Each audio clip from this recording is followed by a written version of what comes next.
Comrades and friends, welcome to the program Global Weekly News, serial number 214. First items, we go to Europe.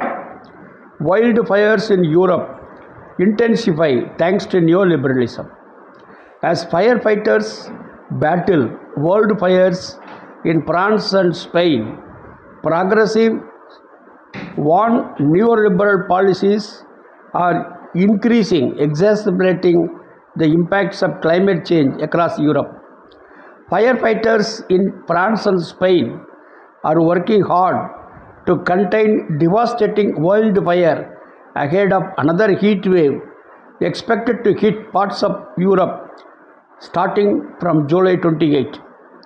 Tens of hundreds of hectares of land have been scorched and over 2 lakh people were forced to evacuate their homes in France alone. Blazes are also ongoing in Italy, and the seasonal forecast for the entire northern Mediterranean coast remains alarming. Europe has faced increasingly difficult wildfire seasons. Many people have lost their homes, and some, including firefighters, died during this year's response. Extreme weather events, not only wildfires, but also storms and floods, have been raging throughout Europe. While the total area burnt by wildfires increased by 10% between 2023 and 2024, share of budgets spent on firefighting services has flattened at around 0.5% of government expenditures. Even countries that saw more damage from fires, such as Cyprus, Portugal, and Croatia, observed staff reductions of 6%, 4%, and 3% respectively in 2024. In France, workforce under National Forestry Office fell from 15,000 to 8,000 over 40 years. This decline has coincided with the aging equipment and shortages. Emmanuel Macron has doubled the military budget over the past 10 years in France, but France still deficit of enough firefighter aircraft. Capitalism not bothered about human lives. Second item, comrades. Israeli cabinet approves deployment of ISF in Gaza. The Israeli Security Cabinet gave an initial approval on 27th July to a limited pilot deployment of the International Stabilization Force ISF in the Gaza Strip under the Board of Peace plan brought forward by Trump.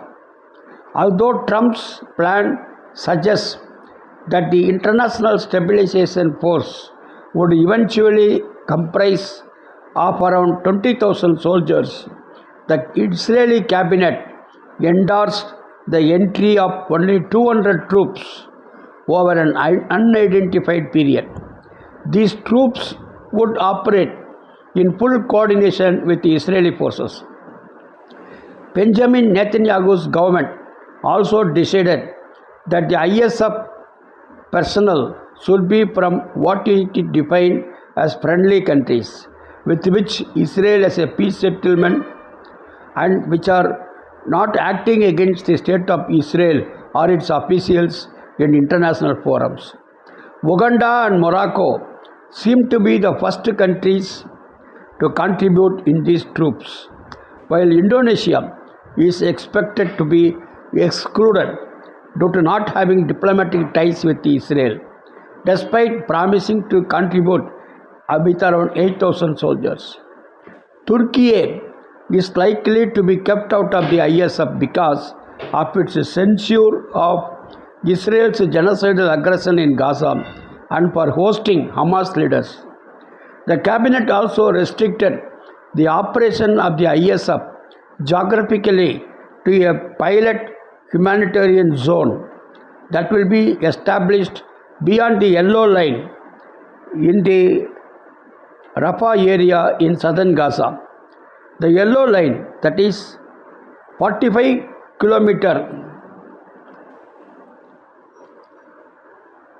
military demarcation boundary, which separates the Israeli-controlled eastern zone from the Hamas-controlled western zone. Israel continues to occupy 70% of the Gaza Strip. As per the cabinet's decision, Israel will not withdraw from the yellow line as long as Hamas is not completely disarmed and the strip is not fully demilitarized. Palestinian factions, including Hamas, already rejected the deployment of International Stabilization Force in Gaza as a foreign guardianship. Item number 3, comrades. Elections in Brazil, presidential elections. Brazil is the largest country in South America. Lula da Silva, center-left, defeated the far-right Jair Bolsonaro in the presidential elections held in 2022. Following that, Bolsonaro was charged and sentenced to 27 years in prison for attempting a coup when several of his supporters stormed government buildings on 8 January 2023. Presidential elections will be held on 4th October 2026 this year. Brazil accounts for about 40 to 45% of South America's total GDP. Following the victories of Espriella in Colombia and Fujimori in Peru, along with the US control over Venezuelan oil, the right and the far right in Latin America have gained a great deal of ground. Elections in Brazil are of much political significance. A few days ago, the far-right senator Flavio Bolsonaro, son of former President Jair Bolsonaro, was officially nominated as the presidential candidate for the upcoming elections in Brazil. The event was attended by Argentina's far-right President Javier Milei in a public show of support for his campaign. Flavia Bolsonaro, if elected, will continue the ultra-conservative pro-Washington agenda that his father imposed on Brazil, in clear opposition to Lula, who has sought to pursue an economic policy open to negotiations with various countries, including China, Brazil's main trading partner.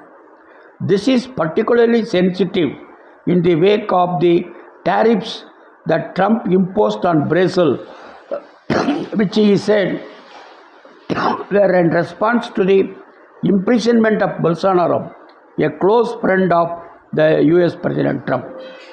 The statements made by Javier Milei against Lula on Brazilian soil have prompted the Brazilian government to recall its ambassador to Argentina.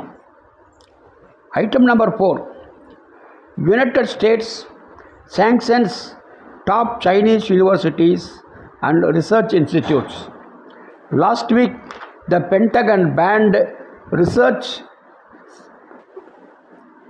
collaborations with the 88 Chinese institutions, including top universities Fudan and Shanghai Jinnodong, calling their work a threat to its national security. US Department of War added China's research institutions have links with the Chinese armed forces.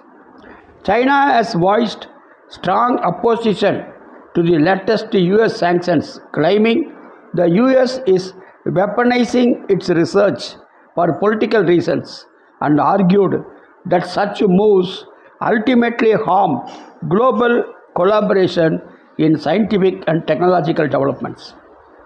The list released on 23rd July includes a total of 130 institutions, 88 of which are Chinese, and other entities located in Russia and Iran. The Pentagon claimed that research and development efforts funded by US government are being misappropriated. The US has long accused China of stealing US technological innovations. Last week, Trump's science and technology advisor alleged a Chinese AI company was stealing US AI models. Last week's sanctions and repeated allegations of stealing are widely seen as part of Washington's attempts to curb China's advances in science and technology and undermine its achievements. China has rejected such allegations and maintained that such moves are part of the US plan to block its economic development and a reflection of its Cold War mentality of the ruling classes of the United States.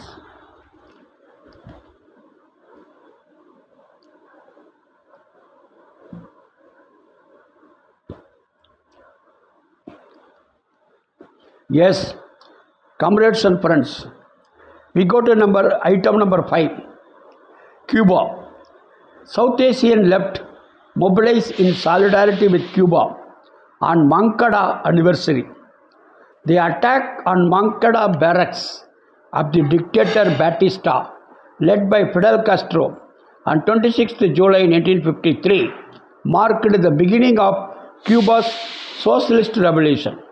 Communists, left parties, and student movements in different countries in South Asia organized solidarity gatherings for socialist Cuba and pressed their governments to denounce the ongoing US assaults on Cuba.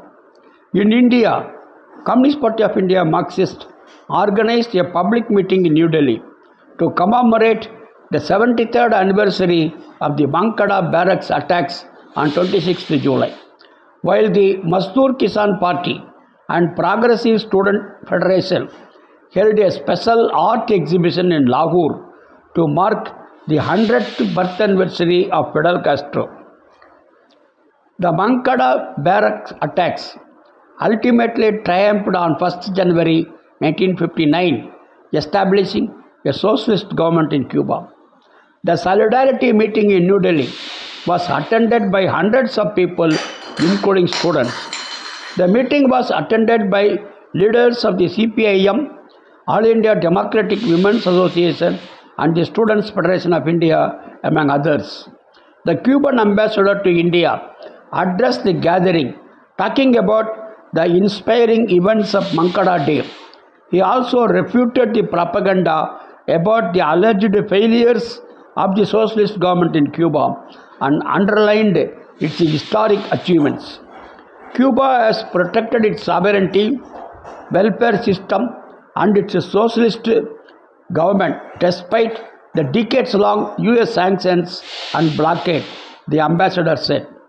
The Cuban people have refused to give up their hard-won independence and revolutionary government despite facing tremendous hardships such as shortages of food and medicine, lack of power, and restrictions on their movement created by the illegal sanctions and blockade imposed by the United States, the ambassador acknowledged.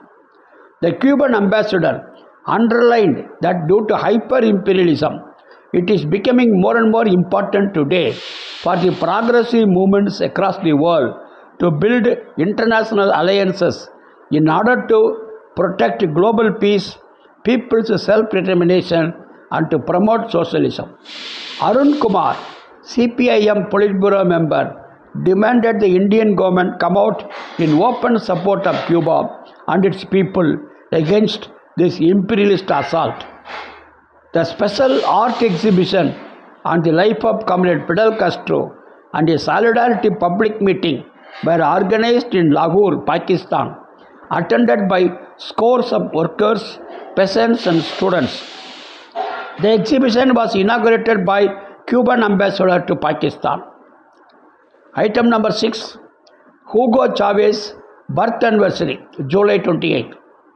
We remember Hugo Chavez, the revolutionary commander born on 28th July 1954, Chavez dedicated his life to uplifting the poor and oppressed in Venezuela and across Latin America.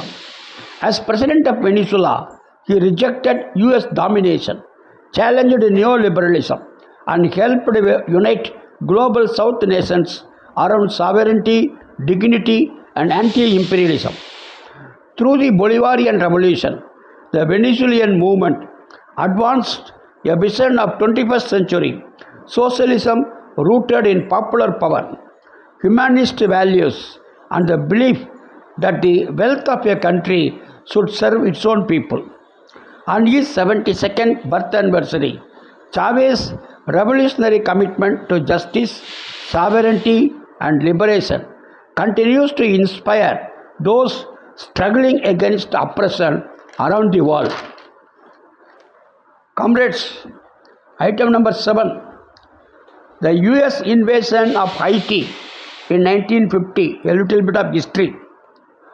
United States Marines invaded Haiti on July 28, 1915 and began a 19-year occupation of the world's first Black Republic. Washington used political unrest as the excuse, but the real goal was control Haiti's finances, territory, and strategic position in the Caribbean. Months before the occupation, US Marines had already entered Haiti's national bank, removed about $5 lakh worth of gold, loaded off into US ships, and sent to New York, placing Haiti's wealth under Wall Street control. The United States censored the press, installed loyal leaders, and built a military police force under US command. It also rewrote Haiti's constitution to allow foreign land ownership. Haitian peasants, workers, students, journalists, and nationalists fought back. The occupation ended in 1934, but its legacy remained: a militarized state, weakened sovereignty, and decades of US domination.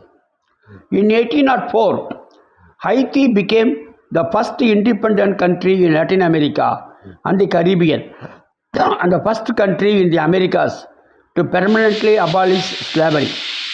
For more than 2 centuries, Haiti has been punished for that revolutionary victory through debt, invasion, occupation, foreign intervention, and now an aid state dominated by foreign donors, contractors, NGOs, and outside powers. Haiti's crisis was shaped by imperialism.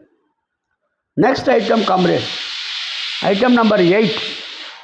Protests in Washington against Netanyahu's visit. Protesters in Washington, D.C. denounced this week's state visit of Israeli Prime Minister Benjamin Netanyahu, who is wanted for war crimes and crimes against humanity by the International Criminal Court over Israel's genocide in Gaza. Netanyahu met with Trump at the White House on 28 July in a closed-door meeting, their first since their war on Iran began in February. Lastly, comrades, we come to India. 10th of August, Jail Boro movement demands. On 29th July, a special convention was held at New Delhi. Delegates from all over India, both from all the central trade unions and Samyukta Kisan Morcha, attended.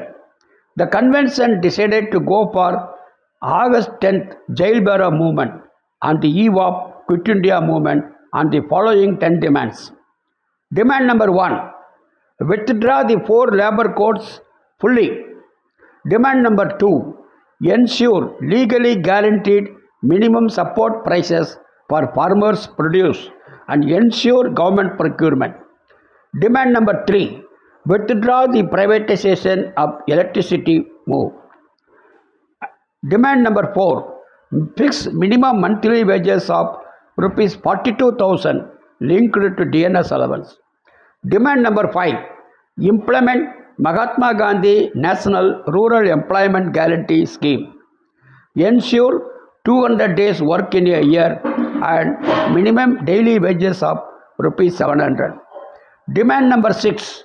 Cancel the free trade agreements with the United States and some European countries which are detrimental to the interests of farmers, our own small, tiny and medium industries. Demand number 7. Cancel agricultural debts fully. Demand number 8. No sale of public sector undertakings. Withdraw national monetization plan. Demand number 9. Implement old pension scheme. And demand number 10. Strict punishment for exam question papers leak. Invest more on education. Comrades and friends, make the program successful.